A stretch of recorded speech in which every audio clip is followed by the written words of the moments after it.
अस्सलाम वालेकुम स्टूडेंट्स। आज हम स्टार्ट करेंगे एक्सरसाइज 7.5 फर्स्ट ईयर की। और इसमें हम इसके जो रिड्यूस लेवल है उसके मुताबिक इसको सॉल्व करेंगे। तो सबसे पहले देख लेते हैं जी कौन कौन से क्वेश्चन जो हमने इसमें करने हैं। तो इसमें हमने जो दो एग्जांपल्स हैं जी वो दोनों करनी है जी। पेज नंबर 244 पे ये वाली एग्जांपल है और ये वाली जो दूसरी एग्जांपल है, यानी दोनों एग्जांपल इसकी करनी, दो एग्जांपल्स हैं और दोनों को हमने इसमें सॉल्व करना है। उसके बाद हमने क्वेश्चन नंबर 3 करना है जी कंप्लीट दोनों पार्ट। क्वेश्चन नंबर 5 कंप्लीट करना है दोनों पार्ट।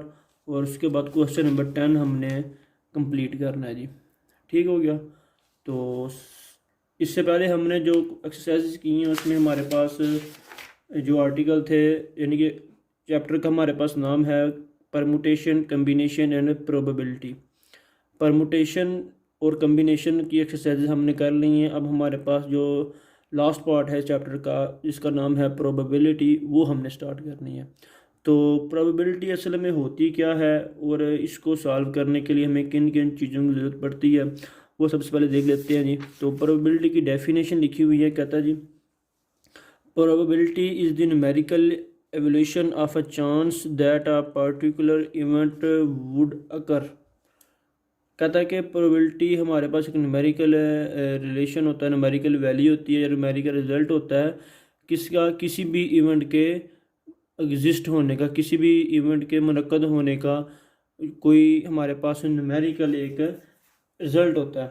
मिसाल के तौर पर सादा अल्फाज में अगर आपको समझाऊँ मैं कि किसी भी चीज़ का अकर होना, किसी भी चीज़ की पॉसिबिलिटी होना कि वो एग्जिस्ट करेगा या नहीं करेगा, इस चांस को हम प्रोबेबिलिटी कहते हैं। मिसाल के तौर पर अगर एक क्रिकेट मैच होता है, ठीक है, अब वो क्रिकेट मैच हो रहा है दो टीमों के दरमियान। अब उन दो टीमों में से हमारे पास क्या पॉसिबिलिटी है, पॉसिबिलिटी ये है या तो एक टीम मैच जीतेगी या तो दूसरी टीम मैच जीतेगी, ठीक है, या फिर क्या होगा, मैच ड्रॉ हो जाएगा।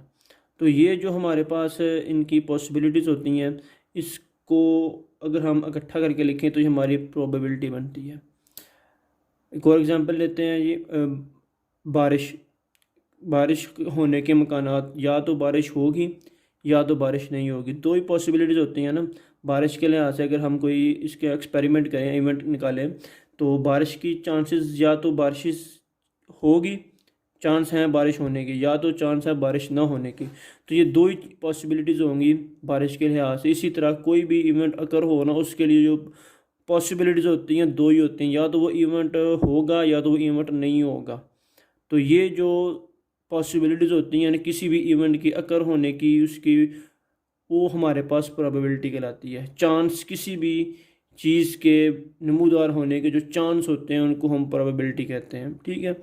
अब इस प्रोबेबिलिटी को सॉल्व करने के लिए हमारे पास सबसे पहले जो चीज़ आती है वो है सैम्पल स्पेस एंड इवेंट्स। ये डेफिनेशन है sample space and event. Sample space असल में क्या होता है, डेफिनेशन सैम्पल स्पेस की होती है possible all outcome of a event is called sample space. यानी कि अगर हमने कोई इवेंट बनाया है, उसमें जो पॉसिबल आउटकम होंगी उनको अगर हम एक सेट में लिखें तो वो हमारे पास क्या बन जाएगा, एक सैम्पल स्पेस बन जाएगा। ये मैं आपको इधर लिख के समझा देता हूँ जी। मिसाल के तौर पर प्रोबेबिलिटी पता चल गया, किसी भी चीज़ के अकर होने की जो चांसेस होते हैं वो प्रोबेबिलिटी होती है। अब प्रोबेबिलिटी या तो ज़ीरो होती है या तो फिर वन होती है।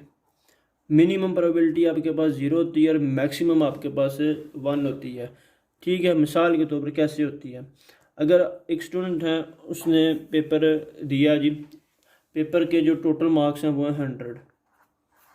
अब उसमें अगर वो मैक्सिमम नंबर लेता है, ठीक है, कितने लेगा, 100 लेगा, ठीक है, 100 मैक्सिमम नंबर लेगा, 100 आउट ऑफ 100, ठीक है। मैक्सिमम कह रहा हूँ, कैंसिल कर दें तो कितना बच जाएगा, 1। मैक्सिमम कितना हो गया, 1।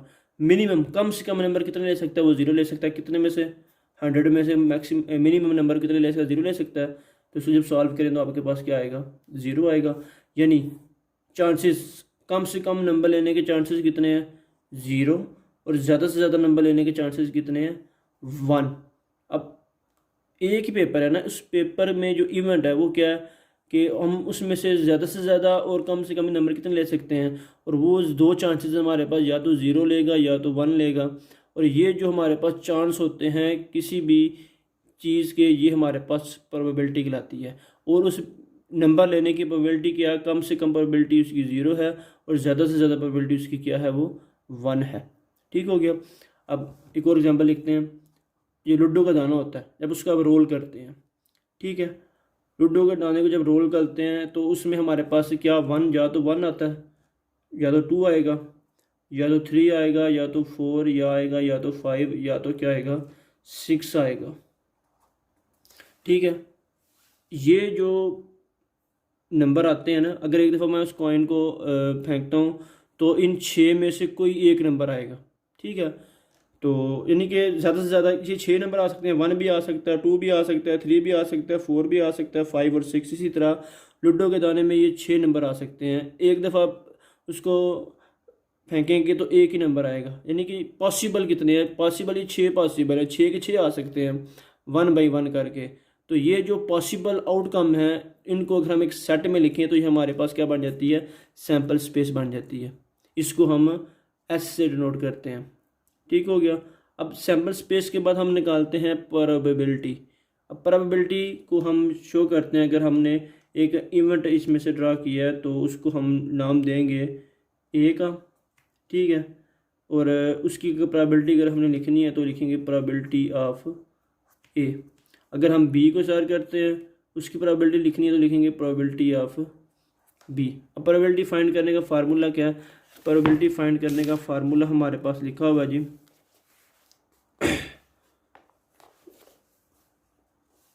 ये पेज नंबर 244 पे, probability of an event N over M. अब एन ओवर एम क्या है, N over E over N over S, number of ways in which event occur over number of element of the sample space.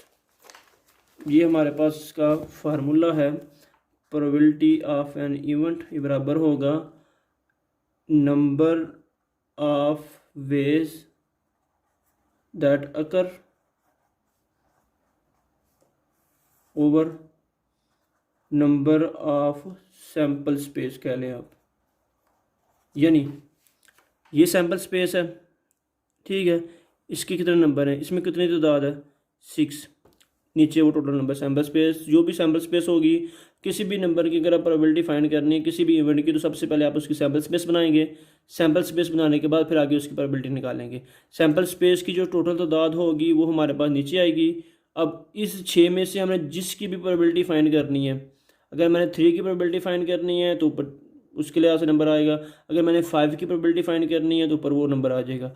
जिसकी हमने probability find करनी है वो ऊपर आएगा, और टोटल जो सैम्पल स्पेस के नंबर होंगे वो नीचे आएंगे। दोनों को डिवाइड करेंगे, आपके पास उस नंबर की क्या आ जाएगी, प्रोबेबिलिटी आ जाएगी। ठीक हो गया। चलिए क्वेश्चन स्टार्ट करते हैं तो आपको इजीली उसमें से एक्सप्लेनेशन हो जाएगी।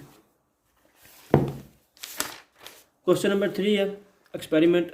क्या है, कहता है there are 5 green and 3 red balls in a box. One ball is taken out. Even happening, the ball is green. Number 2, the ball is red. Question को समझे पहले। कहता है हमारे पास एक बॉक्स है, उस बॉक्स के अंदर 5 ग्रीन बॉल्स हैं और जो 3 हैं वो रेड बॉल्स हैं। टोटल कितनी हो गई हैं, 8 हो गई हैं। कहता है कि आपने उनमें से एक उठानी है, उस बॉक्स में से कोई एक उठानी है। अब एक जब उठानी है तो हमारे पास कहता है कि द बॉल इज़ ग्रीन। वो हमने जब एक बार उठानी है तो वो ग्रीन होनी चाहिए। ठीक है, उस वक्त उसकी प्रोबेबिलिटी क्या होगी, उसके उस वक्त चांस कितने होंगे। उसके बाद कहता है जब आपने एक बार उठानी है और वो जो बॉल उठानी है वो आपके पास रेड होनी चाहिए, उस वक्त उसकी प्रोबेबिलिटी क्या होगी। तो दोनों की प्रोबेबिलिटी फाइंड करने के लिए सबसे पहले हम क्वेश्चन को लिख लेते हैं जी। एक्सरसाइज 7.5 है, क्वेश्चन नंबर 3 है, फर्स्ट पार्ट। ठीक है, लिखेंगे इवेंट क्या है, द बॉल इज, इवेंट हमारे पास the ball is green, ball जो वो ग्रीन होनी चाहिए। अच्छा जी, बॉल इज ग्रीन है तो हमने क्या काम करना है, सबसे पहले तो इवेंट लिख लेते हैं जी। इवेंट क्या हमारे पास, वो लिख लिया। अब सैम्पल स्पेस, सैम्पल स्पेस क्या जी, लिखेंगे पहले लिखें number of green balls. Number of green balls कितनी है जी 5, नंबर ऑफ रेड बॉल्स वो कितनी है 3, सैंपल स्पेस कितनी है जी, सैंपल स्पेस क्या है जी, दोनों को प्लस कर दें। सैंपल स्पेस हमारे पास टोटल होते हैं आउटकम, ठीक है। अब हम बॉल्स हैं, बॉक्स के अंदर टोटल बॉल्स कितनी है, दोनों को प्लस कर लेंगे, वो हमारे पास है टोटल बॉल हो जाएगी, हमारे पास हो जाएगी सैंपल स्पेस। अब हमने क्या करनी है, फाइंड करनी है प्रोबेबिलिटी। देखेंगे when ball is green taken, when ball is taken which is green,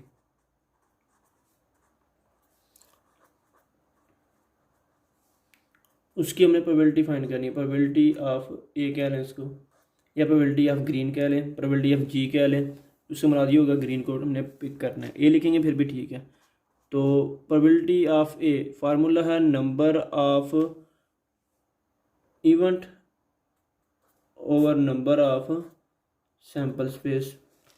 अब प्रोबेबिलिटी ऑफ ए से मुराद ये होगा, हमने इधर ऊपर लिखनी होती है जो हमने जिसकी प्रोबेबिलिटी फाइंड करनी है, नीचे हम लिखते हैं सैंपल स्पेस की तादाद। सैंपल स्पेस की तादाद कितनी है 8 है, नीचे तो हमारे पास आ जाएगा 8। ऊपर हमने वो नंबर लिखने होते हैं, उनकी तादाद लिखनी होती है जिनकी हमने क्या करनी है, प्रोबेबिलिटी फाइंड करनी है। मैंने प्रोबेबिलिटी फाइंड करनी है ग्रीन बॉल्स की, तो ग्रीन बॉल्स कितनी है 5 है, तो इधर आ जाएगा 5। तो ये हमारे पास क्या आ जाएगी, प्रोबेबिलिटी आ जाएगी। बस यही फार्मूला है, बस ये चीज़ हमने फाइंड करनी है। ठीक हो गया। दूसरी पार्ट कह रहा है कि द बॉल इज़ रेड। अब जब बॉल रेड होगा उस वक्त इसकी प्रोबेबिलिटी क्या होगी, उसको प्रोबेबिलिटी ऑफ वी क्या लें, लिखेंगे when ball is taken which is red. जब बॉल हमने उठानी है जो रेड हो, उसका फार्मूला भी यही होगा N of E over N of S. ये पूरी एक्सरसाइज में ये फार्मूला यूज़ होगा, एन एफ ई और N F S. N F S से मुराद होगा सैंपल स्पेस की टोटल तादाद, एन एफ ई से मुराद होगा वो इवेंट जो अकर होगा उसकी तादाद। अब एन एफ एस तो 8 है, एन एफ ई हमने प्रोबेबिलिटी फाइंड करनी है रेड बॉल की। रेड बॉल की प्रोबेबिलिटी फाइंड करने के लिए रेड बॉल टोटल हमारे पास कितनी है 3 है, तो इधर आ जाएगा 3/8। तो ये क्वेश्चन नंबर 3 क्या हो गया, कंप्लीट हो गया। बिल्कुल ईजी क्वेश्चन है। इसी तरह क्वेश्चन नंबर 5 है, उसको सॉल्व करते हैं।